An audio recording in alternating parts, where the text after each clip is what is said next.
Hey guys, Scott here, and today I wanted to talk about why I think Dead by Daylight is so buggy.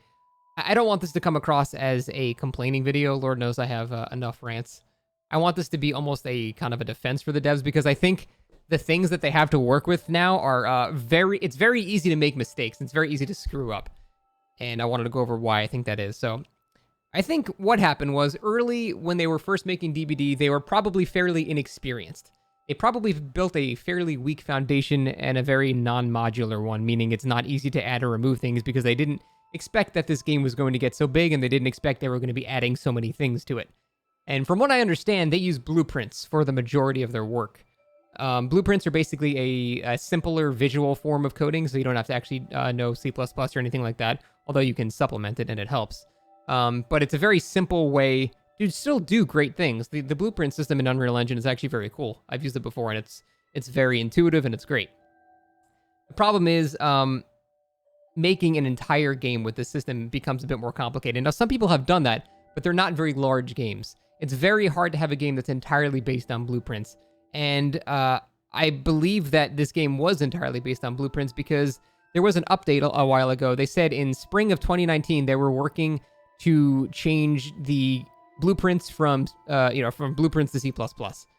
And they talked about improving performance and things like that, which leads me to believe that most of their game was based on the blueprint. So it doesn't matter how good of a coder you are if the foundation you're adding stuff to is not good. So I have no doubt that on their team, they are all way better than they used to be, or they got new people, new hires and things like that. I have no doubt that they're actually probably competent coders now. They probably know how to make games now. The problem is, it doesn't matter how good you are if you're building on spaghetti. You can build the most perfect, sturdy structure in the world, but if you place it on top of spaghetti, it's just going to fall over. And I think that is what's going on. And I think that's why this game is so buggy, because of the foundation. Which brings up an interesting point. If they made a Dead by Daylight 2, it would probably be way less buggy because they would have learned from their mistakes, and they probably would make a system that is more modular, and it's a lot easier to add things in the future where they know they're probably going to get success for their game. So I think if they ever made a DBD 2, not very likely, but it would be very, very different from this game. I think it would be far less buggy because they would have a much stronger foundation. I want to go over a bit what blueprints actually are to help you guys understand if you're not familiar. I've worked with them before a little bit. I've also done a bit of C++ stuff. I did a couple years in college for it too. I'm not exactly a master. I'm not going to pretend I am. But I just want to go over what blueprints actually are. So they're basically a very visual flowchart version of programming, and they're very simple. Like, for example, this is opening a door, or this is a door entity, basically. Not necessarily for DBD, but this is just how it works. So you can see, like, even someone that doesn't understand programming can understand what's going on. Like, you can see, if the key is being pressed, then there's a conditional branch. If the door is open or closed, if then you set it closed, set it open, things like that. And you can just see how it's a flowchart of making a door open. And, that's it. But you can see this is one section of it. It's very simple, but you can see how if you had a whole game based on this, it would get very messy. And a lot of games are made entirely on blueprints, but they're typically not very large games. They're typically games that don't change very much. They release them, they're a single-player experience, and they come out. But there have been games entirely made on blueprints, and that's totally fine. You can do it. I just don't think that's very good for a game like DBD. And it's not like they knew that. I don't think they realized their game was going to get so popular. So they built a system entirely with blueprints, or mostly with blueprints, and they didn't make it modular, which means they didn't think about how easy it would be to add or remove things later. They just wanted to get their original version of the game out. Then the game became super popular, and they kept having to add more and more stuff on, but like I said, that's very hard to do when your foundation is very, very shoddy. So this is an example of a very simple door entity, and it's already kind of a lot of stuff going on, right? So if you look at something a bit more complicated, I believe this is like the basic controls of a game, and you can see how it starts getting more complicated. So this is like the blueprints for rotation. This is like camera controls, things like that, mouse wheel camera. So you have separate little blueprints that some of them link together to make a functional character movement system. And you can see, okay, this is starting to get a lot more complicated. And this is just basically like movement. This is just the player character.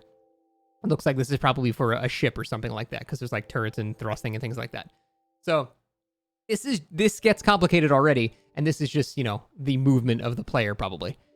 And the thing is, think about how much shit DBD has in it now, how much stuff they've added to it over the 5 years, how many killers and powers and maps and all this stuff. They've added so many things to this game. And I have a feeling their blueprints probably look like this, which is funny because it literally looks like spaghetti. I have a feeling this is probably where all of their issues come from, because they keep adding onto a system like this that was not meant to have a lot of stuff added onto it, and changing that is hard. That's like a full engine remake, and I don't think that they can do that. So if you look at this, you can start to understand how it's reasonable. Like if I go like, okay, oh, like right here, this is the hillbilly cluster or something like that. And then, okay, I'm going to nerf his charge time from 2 seconds to 1 second or buff or whatever.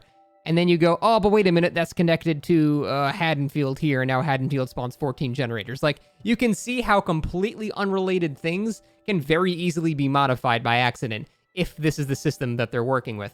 And that's why I want to kind of give them the benefit of the doubt, because they're in kind of a weird situation where all they can really do is continue adding on to the spaghetti. And it's so hard to fix that without a full engine rework and the foundation being changed.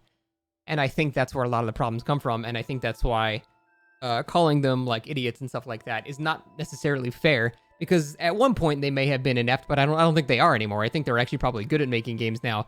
They just have this to work with, and this, you can very clearly see how this can result in a bunch of shit happening that you don't want to happen. This is how you can nerf a perk and suddenly sounds don't work and things like that. So this is probably more at what they're looking at. I'm sure this is an example of like, you know, an extremely badly organized version of it. But I just want to illustrate what it's probably like, because I don't think their game is fully in C++. I still think a lot of it, or the majority of it, is in blueprints, even though they said they were going to modify it. They never talked about it since. If they did, then I'm totally wrong. I like I said, a lot of this is speculation. I'm just trying to give them the benefit of the doubt why their game is so buggy and why how seemingly unrelated things can break. Because I think the whole blueprint origin that they had is causing a lot of issues now. But it's just a guess. So that's it. I just wanted to give you guys perhaps a bit of insight as to why this game is so buggy. I think this is a good guess, but it could be completely wrong. I just thought it'd be interesting to talk about. But that is it, guys. Thanks for watching. Take it easy.